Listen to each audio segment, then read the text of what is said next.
Ya pemirsa, ternyata hal serupa ini juga terjadi di Batam ya, diduga kesal lantaran kerap berbohong seorang bocah perempuan di kota Batam, Kepulauan Riau dianiaya hingga dirantai oleh ibu kandungnya. Korban mengalami babak belur di bagian wajahnya.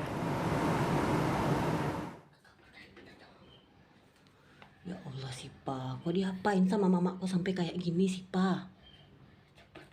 Inilah kondisi A, bocah 13 tahun yang babak belur dengan leher diikat rantai yang terkunci gembok besar.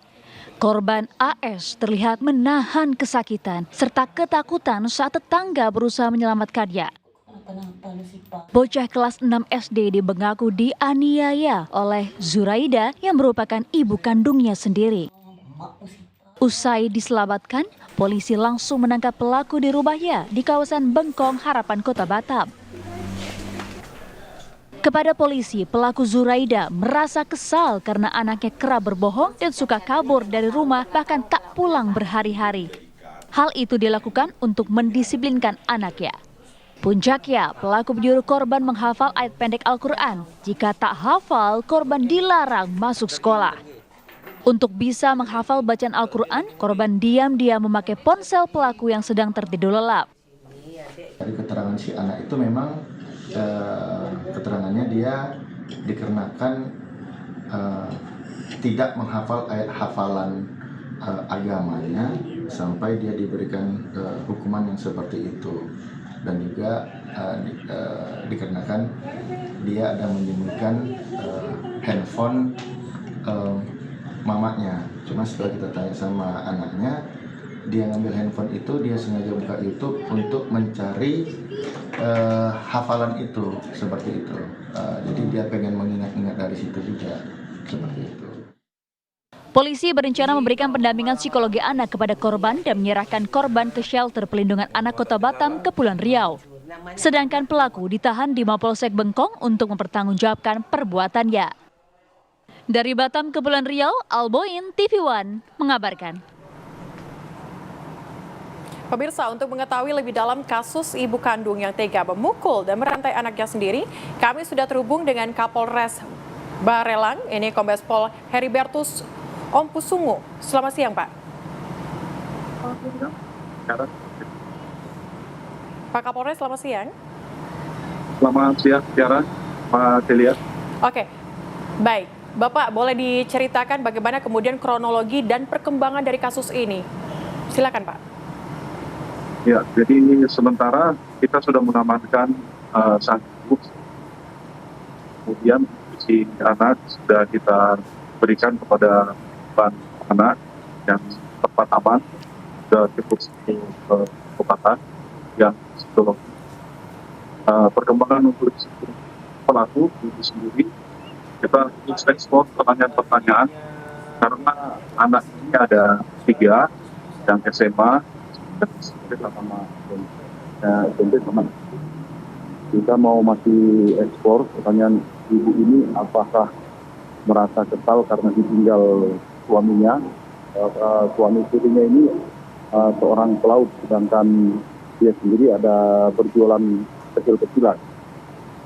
Memang benar si anak diberikan si ibu untuk menghafal hafalan Al-Quran, tetapi karena si anak belum bisa hafal, handphone si ibu disimpan karena dia mencari hafalan itu dari YouTube handphone. Tetapi karena disembunyikan dicari, kemudian ditemukan si ibu sama si anak dipukul.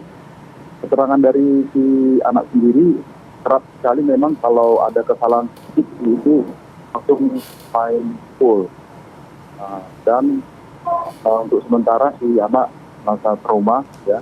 Tetapi pernyataan dari si anak jangan diapakan mamanya, tetapi tidak mau ketemu dengan ibunya karena trauma. Demikian untuk sementara. Tiara masih. Baik. Baik, Pak Kapolres, apakah dari pihak kepolisian ini sudah memeriksa kejiwaan mungkin dari sang ibu ini seperti apa? Apakah juga menjadi salah satu faktor begitu adanya kekerasan terhadap anak ini? Ya, Jadi Polsek Bengkong lagi memeriksa secara pemeriksaan secara detail. Nanti kita arahkan juga untuk psikologis ibu, karena ada pernyataan dari si ibu bahwa dia merasa kesal karena dia sendiri merawat 3 orang anak ini dan satu lagi dari anak si suami istrinya, sedangkan suaminya sendiri meninggalkan dia kerja di pelaut. Oke, tapi Pak Kapolres, bagaimana kemudian kondisi dari ibu dan juga anak ini di rumah? Apakah hanya tinggal berdua saja atau seperti apa kondisi di rumahnya? Jadi tinggal si ibu dengan anaknya 3 orang, satu yang SMA, satu SD, satu SD. Dan ada satu lagi anak yang dari suami istrinya.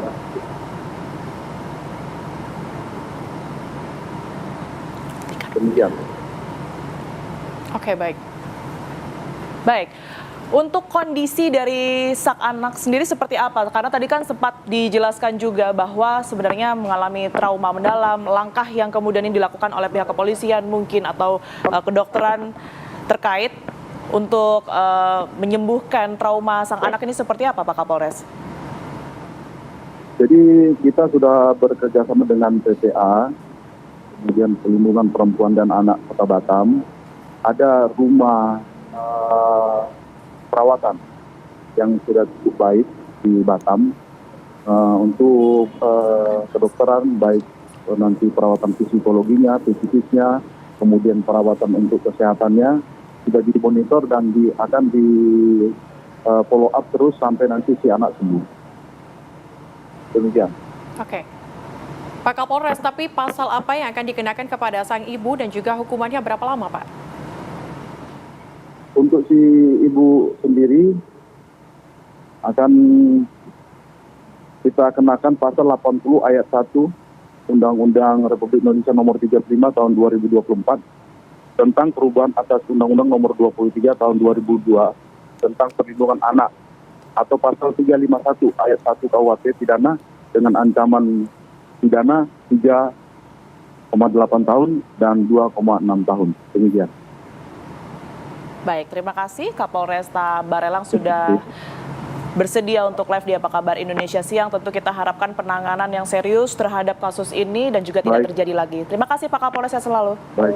Pemirsa, usai jeda, kami akan hadirkan beragam informasi lainnya untuk Anda. Tetaplah bersama kami di Apa Kabar Indonesia Siang.